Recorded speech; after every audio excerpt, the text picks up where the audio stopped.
You can hear the cardinals singing to us right now. It's really beautiful. So I'd love to show you what my garden is looking like in this early part of the season, what things I've gotten planted, what things I am still struggling to get into the ground, and what projects and exciting things I'm looking forward to this year.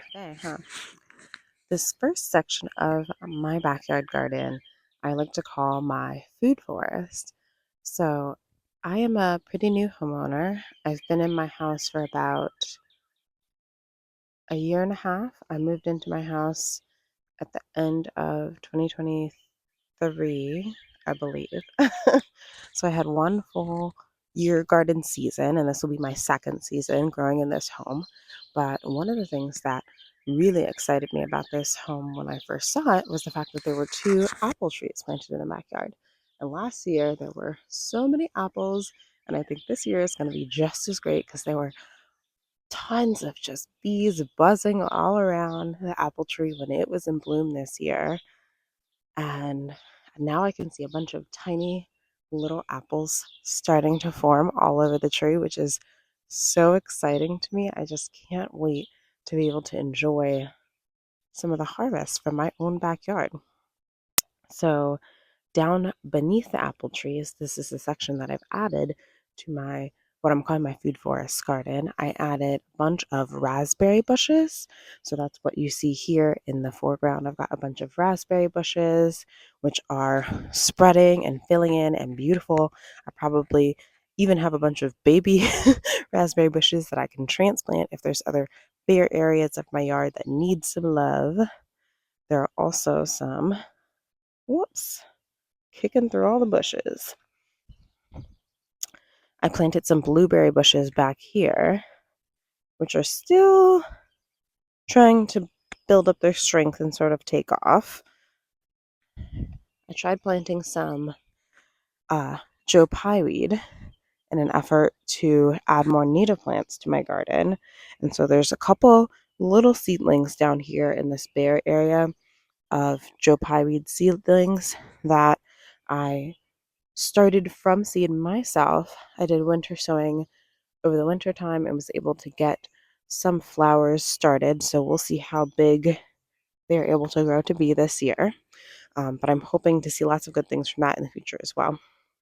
So yeah, I've got 3 blueberry plants back here, ever expanding raspberries in the front, and we'll see what else we can add between these 2 apple trees.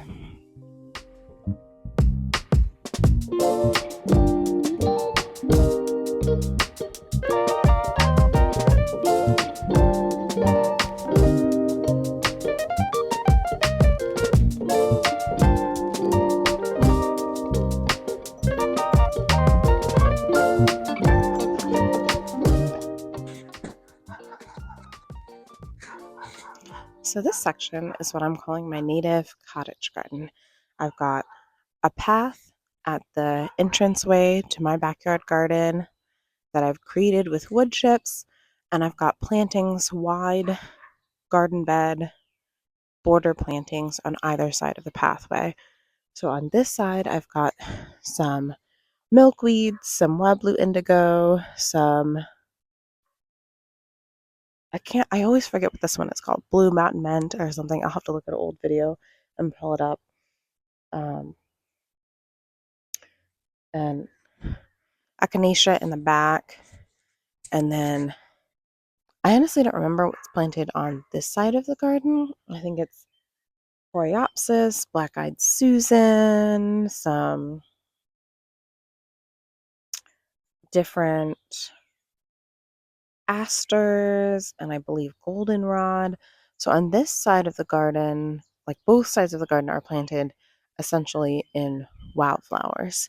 And this is a project I started last year, and I haven't fully finished it. It was like an old vegetable garden that had been overtaken by weeds. By the time that I moved into the house, it was completely overgrown, and just didn't feel like a usable space to me.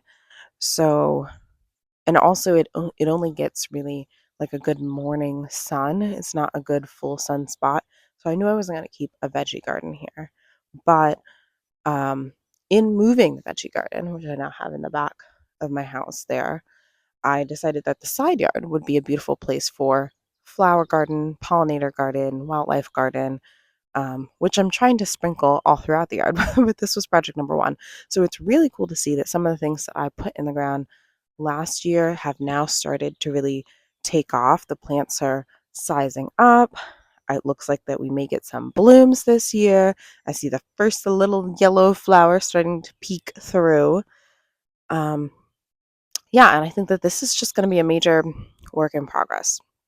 I can see that there's still some um, grass trying to creep in to the yard here, and there's still some like invasive things I'm going to have to fight against, the thistles and that sort of thing. But overall, I'm really, really proud of the progress on this garden.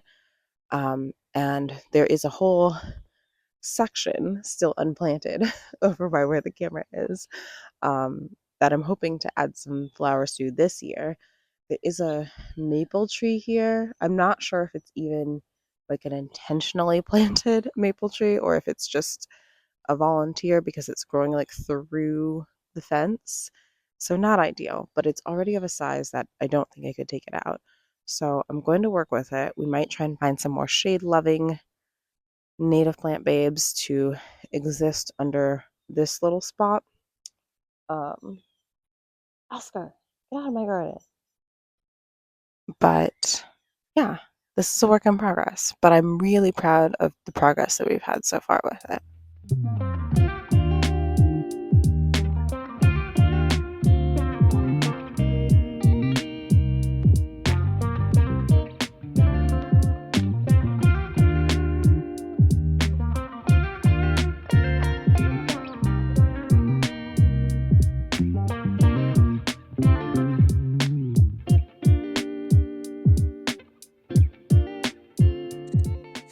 Okay, walking further into the backyard garden here, you can see that my pathway has started to narrow. All of the grass and the weeds and things are starting to encroach in. When I first laid down this pathway, I used cardboard boxes and put a layer of wood chips on top. And that worked really well for the first year in my garden, but I don't know that it's the ideal long-term solution because it's really hard to maintain the edges of this pathway and keep it from being overtaken by grass and weeds without having something else as a barrier. In my climate in Ohio, we get a lot of rain, so things like cardboard break down pretty easily. Most of the places where I've needed to put in new gardens, I have used cardboard to smother. And what I have discovered so far in the garden is that that works for about 1 year. It gives you about 1 year of weed protection, and then the cardboard breaks down and it no longer works. So as much as I would like to not add any more plastic into the earth, into the universe, I anticipate that I'm going to have to lay down some landscape fabric and then essentially redo the whole pathway. I don't think at this point even trying to pull the weeds out would work. I think I'm just going to lay landscape fabric over top of it and then another layer of wood chips over top, and that is going to be my solution for right now because I have an abundance of wood chips and um, I don't want to spend money on any other material. But maybe down the line, doing something like a stone pathway would be something I could explore someday, someday in the future. Right now, the name of the game in this year's garden is low cost, budget, use what we have, and not spend too much money.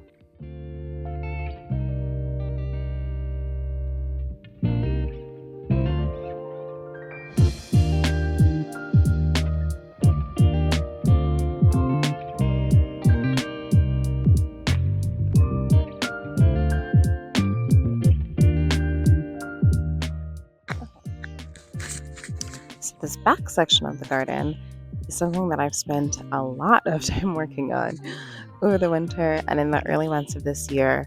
When I first moved in, this whole section here was just a giant pile of sticks and brush and trash and garbage that only seemed to grow the harder I worked on the garden.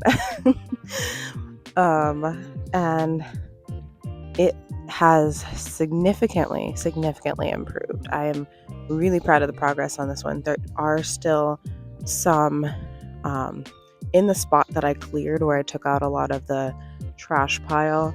I do have a handful of sticks there right now, which I'm hoping to just burn off in a campfire one day and get rid of. But I'm also noticing that where I cleared some of that stuff out, some invasive things are starting to creep in. I saw a privet bush start to come up and a multiflora rose, and both of those are non-native invasive species in Ohio. So I do need to figure out how I'm going to dig those out and control. And also there's some English ivy that's creeping in from behind the shed. So one of the things that I think I'm going to have to tackle this year, especially if I want this back fence area to be another garden, is how I'm going to manage for invasives. I've got a lot of viney things back here, not all of which are bad. There's some Virginia creeper, which is a native vine, which does have benefits for wildlife, and there are some native grapevines back here. Both of those, they can grow wild and crazy and completely fill the fence, but I'm not totally concerned about those. I'm more concerned about removing the things that are actually going to be harmful to wildlife and prevent me from creating other beautiful and useful, beneficial spaces in my backyard. So, the area that I have been able to control. Last year, this was an old swing set, which I didn't get rid of yet. I just moved it to the other side of my house so that I could have a dedicated play zone and a dedicated garden zone. I planted a mulberry tree. This is the area that I created to be my garden for the birds. So I put in a small seedling, sapling. What do you call a baby tree? It's a small tree. Will someday be a mulberry tree, which will be good for helping feed the birds and the local wildlife and hopefully produce some delicious mulberries that I can eat too. I also put in some twigs back here for hopefully some dogwood shrubs. We'll see if those take. I tried sticking some.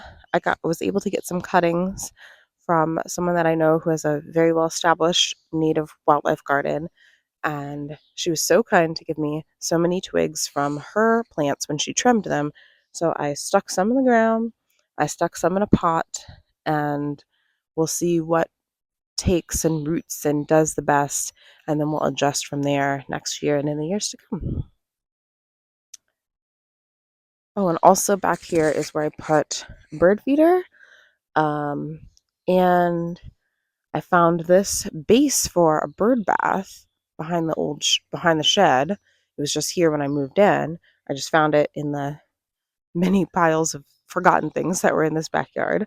I need to find a base for this bird bath, but I think I should be able to pretty easily do that at like a yard sale or something, or even if I need to go to like a local plant shop or something to get a base for a bird bath. I think a bird bath along with my bird feeder would be a nice addition to my garden for the birds. Another native plant that I'm really excited about, I put these in, I don't know, it must have been last spring. Oscar, shh. I put these in last spring, these beautiful purple flowers. These are lupines. And I also, hey, get out of my plants. Okay, I'm really excited about this purple flower. These are lupines. This is one of my native plant vines that I found at a plant sale last year. I also have some columbine right here. That's this pretty red flower. Very proud of those. And more of the dogwood shrub. These ones actually have leaves, so I'm feeling more optimistic about these than some of the other sticks that I put in the ground. Or graffles. Okay, so in my garden, I have 4 raised garden beds and 2 in-ground beds. And this will be my second season with this garden. I put in the main garden last year, and I'm still trying to build and get it established. We'll see how well I can do this year. But I wanted to show you some of the things that are growing in the garden this year because I am really excited about this year's garden. Okay, so I've got 4 Roma tomatoes. I've got some broccoli plants down there, which are actually doing okay because it has been unseasonably cold here. It was 40 degrees when I woke up this morning to come out and film this video. That is how much I love you all. And somehow the tomatoes are hanging on, thank goodness. But it has been a great year for the brassica family. So I've never been able to successfully grow broccoli, cauliflower, or Brussels sprouts in my garden. I'm hoping this year's the year. I'm hoping. So got some of those plants in stock. I've got lots of cilantro that's self-seeded and spilled all over the ground, which is lovely. As well as I have some, with the cilantro, I've got some Swiss chard, strawberry. Sadly, if you are a returning viewer here, you know that I planted my entire green stalk in beautiful strawberry plants at the beginning of the season, and much to my dismay, this was the lone survivor. All the strawberry plants died. None of them made it. I think it was a combination of the fact that we've had a really cold, wet spring, and I put them in, I think, right on a warm day, right before we got a really harsh cold snap where it was freezing again, and a lot of the plants sprouted, started to grow some leaves in those couple of warm days we had, and then we went back down below freezing temperatures, and we had a really cold, I don't even know if it snowed, but it was just like cold, rainy, and super windy for forever, and a lot of those plants did die. So you can see here, this is what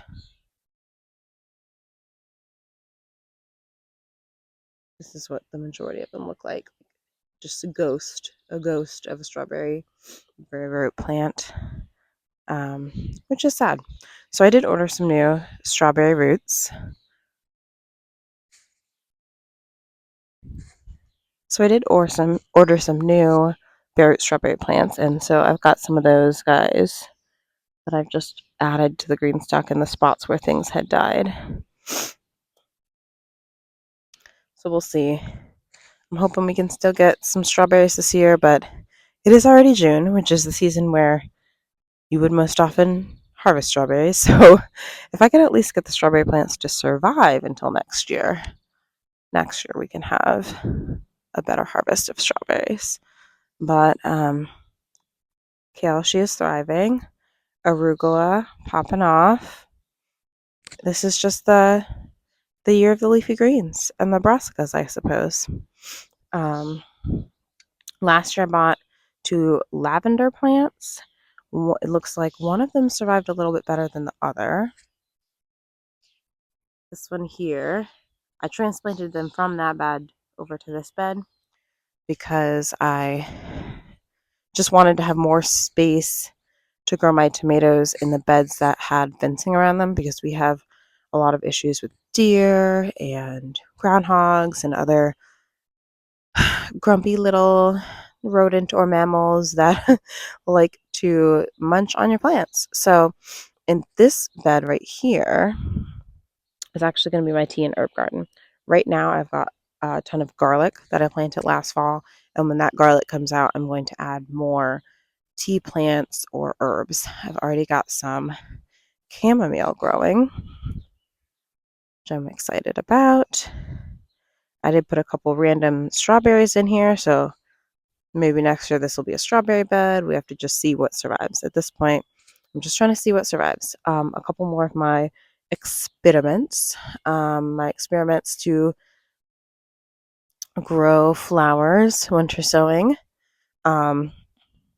That still need to be transplanted. I just haven't had the time or the energy to do anything about it. But in this bed right now, for the tea garden, we have this patch here is chamomile. This is a walking onion that was here last year. This is a lemon balm that I've added for tea. And we'll have our lavender. One plant is doing better than the other one. There's like a little bit of lavender kicking over here. This lavender's doing a lot better. And then we'll see what else we get to add. This was a spring planted bed. So I planted some. So in this bed, I did a spring planting of some leafy greens and sugar snap peas. So along the fence line over here, we've got some sugar snap peas. And this is a spinach that is already bolted and probably needs to be taken out. But that's fine because it is someday going to be summer. And I will change this bed over from my spring crops to my summer crops. I do still have some tomatoes that have to get planted and a couple other things that need to get planted. So my plan is that one day, hopefully soon, I hope this week, I will come in here and clear out some of the leafy greens that have already gone to flower. And there's also a lot of volunteer sunflowers in here. Can't be mad at it. And I will put in some more summer veggies into this bed.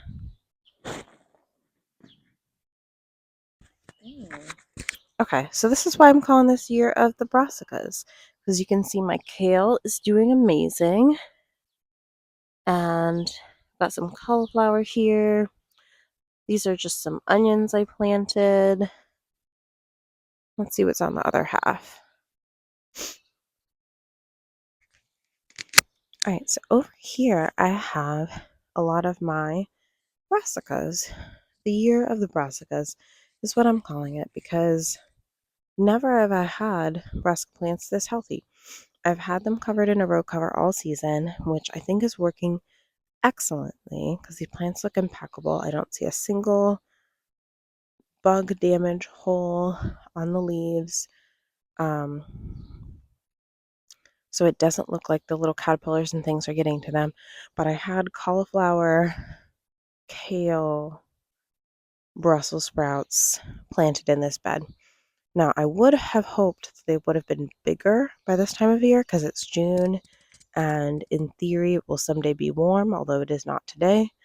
And as soon as it gets warm, I know that these guys will suffer. So I did plant them in the bed that gets the most shade, and I have a row cover over it, which hopefully will provide a bit more shade as we start to get warmer.